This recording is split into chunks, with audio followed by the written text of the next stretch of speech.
Selamat datang kembali. Pembahasan kita kali ini khusus untuk Anda ya, yang setiap hari mendedikasikan waktu dan tenaga untuk merawat orang tua di rumah. Pernah nggak sih Anda merasa khawatir, mungkin saat lihat ayah atau ibu yang biasanya aktif, sekarang kok lebih banyak diam? Atau mungkin Anda bingung, gimana ya cara terbaik bantu mereka supaya tetap nyaman dan sehat di usia senja? Hari ini, tujuan kita bukan untuk menambah kekhawatiran itu. Sama sekali bukan. Justru sebaliknya, kita akan bedah bareng-bareng sejumlah catatan dan riset soal tantangan kesehatan lansia. Anggap saja ini semacam peta, biar Anda sebagai navigatornya bisa lihat jalannya lebih jelas. Sebenarnya punya satu benang merah yang kuat, yaitu peran Anda itu bukan cuma sekedar perawat fisik, Anda itu pengamat yang jeli, manajer kesehatan harian, dan nah ini yang terpenting, jangkar emosional bagi orang yang Anda sayangi. Peran Anda itu sentral banget. Oke, mari kita mulai dari yang paling kelihatan mata ya. Soal pergerakan fisik. Banyak dari kita mungkin mikir, wajarlah kalau orang tua jadi kurang aktif. Tapi kalau kita lihat catatan kita, ini bukan sekedar soal males kan? Akarnya itu, bisa macam-macam. Betul, akarnya bisa dari sendi, tulang, otot, bahkan sampai ke masalah jantung. Dan ada satu hal yang sering nggak kita sadari. Kelemahan otot pada lansia itu bukan proses yang biasa, tapi bisa jadi semacam lingkaran setan. Semakin sedikit bergerak, ototnya makin lemah. Nah, otot yang makin lemah ini bikin mereka makin sulit untuk bergerak. Wah, itu dia. Lingkaran setan ya. Jadi semakin enggan bergerak, semakin parah kondisinya. Tepat. Salah satu sumber kita bahkan menunjukkan kalau kehilangan 10% massa otot itu nggak cuma mengurangi kekuatan 10%, tapi bisa mengurangi kemampuan berjalan stabil sampai 30%. Jadi ini bukan cuma jadi lebih lemah, tapi seperti kehilangan fondasi tubuh secara tiba-tiba. Wow, itu sudut pandang yang mengubah segalanya ya. Berarti saat kita dorong mereka bergerak, itu bukan untuk melawan malas, tapi benar-benar untuk menjaga fondasi tubuh mereka biar nggak runtuh. Ini nyambung banget ke ketakutan terbesar banyak caregiver, termasuk saya, risiko jatuh. Rasanya tiap sudut rumah itu bisa jadi ancaman. Dan ketakutan itu sangat valid, sangat wajar. Tapi kita bisa ubah cara pandangnya. Daripada melihat rumah sebagai ladang ranjau, kita bisa lihat rumah sebagai ruang yang bisa kita desain untuk membangun kepercayaan diri mereka. Pencegahan itu kuncinya. Maksudnya gimana tuh, membangun kepercayaan diri? Ya, hal praktis seperti menyingkirkan karpet yang licin atau pasang lampu yang cukup terang itu penting kan? Tapi ada lapisan lainnya. Peran Anda itu menciptakan lingkungan di mana mereka merasa aman untuk bergerak, bukan takut. Mungkin dengan pasang pegangan di dinding kamar mandi atau sekenyar memastikan jalur ke toilet itu selalu bebas hambatan. Hal-hal kecil kayak gini tuh mengirim pesan, Bapak Ibu aman kok di sini, ayo coba gerak sedikit. Saya suka sekali cara membingkainya. Jadi, bukan cuma mencegah kecelakaan, tapi membangun kepercayaan diri. Lalu ada keluhan lain yang sering banget terdengar, baru jalan ke depan rumah aja udah capek. Ini sering kita maklumi, tapi sepertinya ini juga sinyal penting ya. Sinyal yang sangat-sangat penting.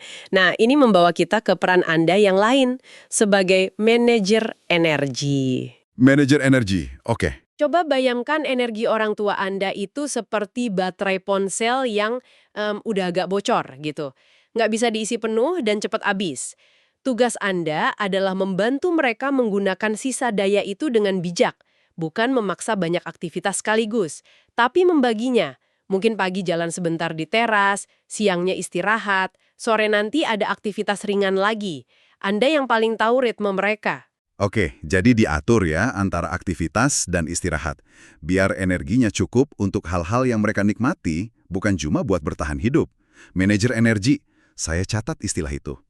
Dan semua masalah pergerakan ini kan seringkali akarnya itu nggak kelihatan ya. Terjadi di dalam tubuh. Nah, ini area yang mungkin paling sulit dibicarakan, tapi justru paling butuh perhatian kita. Mari kita mulai dari yang paling sensitif, urusan buang air. Betul. Isu ini sangat mempengaruhi harga diri loh, misalnya inkontinensia urin atau yang biasa kita sebut mengompol. Ini bukan cuma masalah kebersihan, tapi bisa bikin lansia jadi menarik diri dari pergaulan karena malu. Begitu juga konstipasi atau sulit buang air besar. Betul sekali. Dan disinilah Peran kita sebagai caregiver diuji untuk bisa peka tanpa membuat mereka merasa seperti anak kecil lagi. Gimana caranya kita bisa bantu tanpa melukai martabat mereka? Kuncinya adalah pendekatan yang suportif dan praktis.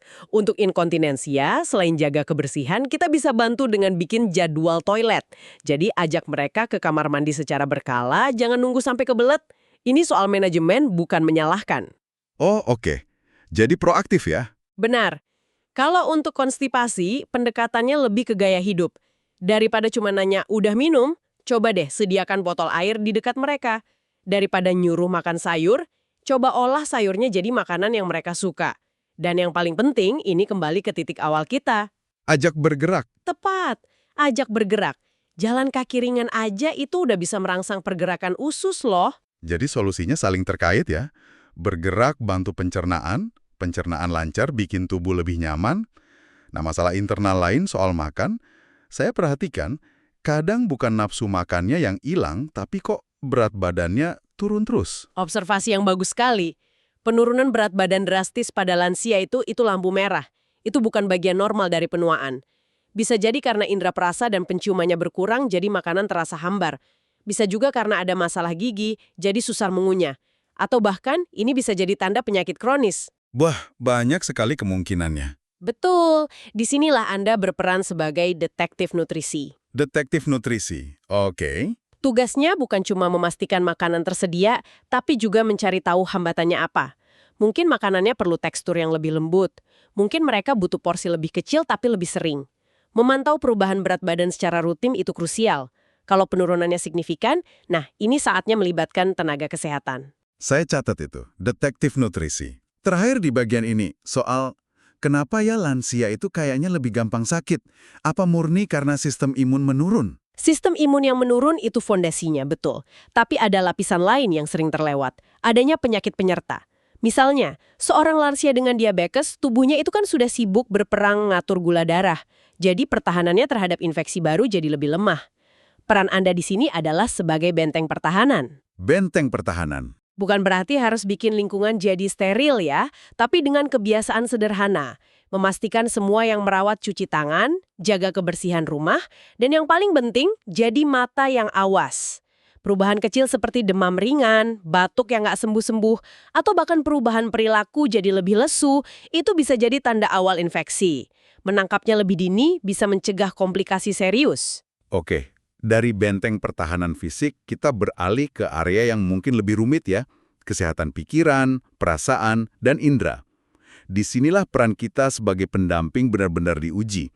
Kita mulai dari yang paling dikenal, pikun atau demensia. Nah, ada satu fakta yang cukup mengejutkan dari salah satu jurnal yang kita lihat. Ternyata, stimulasi kognitif yang paling efektif untuk memperlambat demensia itu bukan teka-teki silang atau sudoku. Oh ya? Lalu apa? Percakapan sosial yang aktif dan bermakna. Ternyata, interaksi manusia itu masih jadi obat terbaik yang kita punya.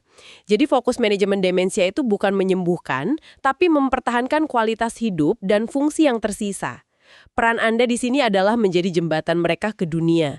Bukan dengan menguji ingatan mereka. Ibu ingat ini siapa? Tapi dengan merangsang kenangan. Merangsang kenangan contohnya seperti apa? Ajak mereka lihat album foto lama sambil bercerita. Putar lagu-lagu kesukaan mereka di masa muda. Hal-hal seperti ini menjaga koneksi mereka tetap hidup. Wah, jujur saya nggak pernah kepikiran kalau obrolan santai itu bisa lebih berharga dari teka-teki silang. Ini mengubah cara pandang sih. Dan ini nyambung ke poin berikutnya yang sering banget nggak terdeteksi. Depresi. Kita sering anggap wajar kalau lansia jadi murung, padahal di baliknya ada kehilangan yang nyata. Kehilangan perang, teman, pasangan hidup. Dan ini sangat berbahaya, karena gejalanya seringkali nggak seperti depresi pada orang muda. Bukan nangis histeris, tapi mungkin lebih berupa keluhan fisik yang nggak jelas, kehilangan nafsu makan, atau menarik diri secara total. Disinilah Anda menjadi detektor emosi. Detektor emosi? Iya, perhatikan perubahan kecil. Apakah hobi yang dulu disukai sekarang ditinggalkan? Apakah ia berhenti baca koran? Peran Anda bukan menjadi terapis ya, tapi menjadi pendengar yang aman. Kadang yang mereka butuhkan cuma telinga yang mau mendengar tanpa menghakimi. Dan jangan ragu melibatkan anggota keluarga lain. Perhatian kecil dari cucu itu bisa jadi suntikan semangat luar biasa. Benar sekali.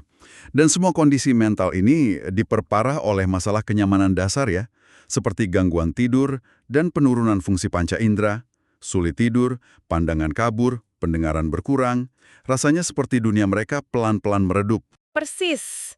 Dan ini semua saling terkait. Kurang tidur bikin suasana hati memburuk, pendengaran berkurang bikin mereka frustrasi pas kumpul keluarga, penglihatan yang kabur meningkatkan risiko jatuh yang tadi kita bahas. Peran Anda adalah sebagai pencipta kenyamanan. Pencipta kenyamanan. Untuk tidur, coba ciptakan rutinitas yang menenangkan, mungkin dengan musik lembut atau lampu temaram. Untuk indera, bantuannya lebih praktis.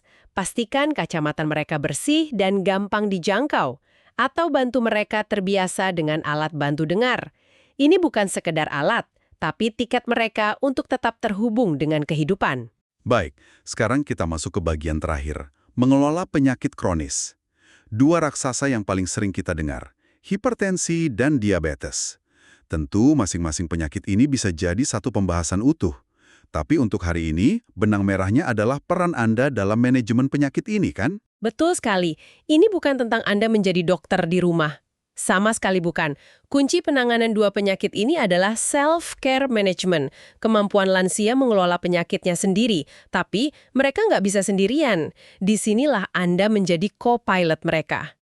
Co-pilot, saya suka itu. Iya, memastikan obat diminum tepat waktu karena lupa itu kan manusiawi ya. Membantu menerjemahkan anjuran dokter tentang makanan menjadi menu harian yang enak dan aman.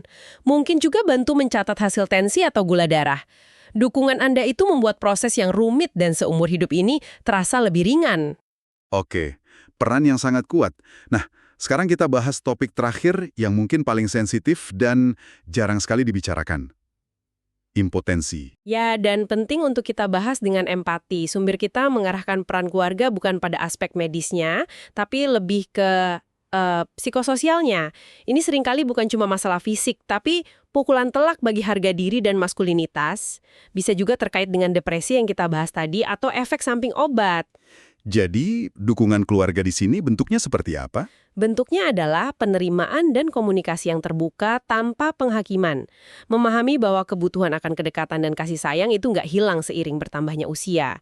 Meskipun bentuknya mungkin berubah, menciptakan suasana di mana pasangan bisa membicarakan ini tanpa rasa malu dan memahami ini adalah kondisi medis, bukan kegagalan personal. Baik, jadi setelah kita membedah begitu banyak hal, dari otot yang melemah, makanan yang hambar, ingatan yang memudar, ada satu hal yang terus-menerus muncul.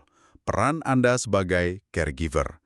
Anda adalah manajer energi, detektif nutrisi, benteng pertahanan, jembatan ke dunia, kopilot kesehatan. Daftarnya panjang sekali. Dan semoga daftar itu nggak terasa membebani ya, tapi justru memberdayakan. Anggap informasi ini sebagai alat bantu Anda. Dengan tahu apa yang harus diwaspadai, Anda bisa lebih proaktif. Dengan paham mengapa di balik setiap tantangan, Anda bisa lebih berempati. Ingat, ini adalah sebuah kemitraan. Anda nggak menarik mereka, tapi Anda berjalan di samping mereka. Dan itu hal yang luar biasa. Setelah mendengar semua ini, mungkin ada satu pertanyaan yang perlu kita renungkan bersama. Dari sekian banyak peran yang tadi kita sebutkan, peran mana yang paling terasa berat atau menantang bagi Anda secara pribadi saat ini? Dan yang lebih penting lagi, bagaimana Anda bisa mulai membangun sistem pendukung, bukan hanya untuk orang tua yang Anda rawat, tapi juga untuk diri Anda sendiri. Karena Anda tidak akan pernah bisa menuang dari cangkir yang kosong.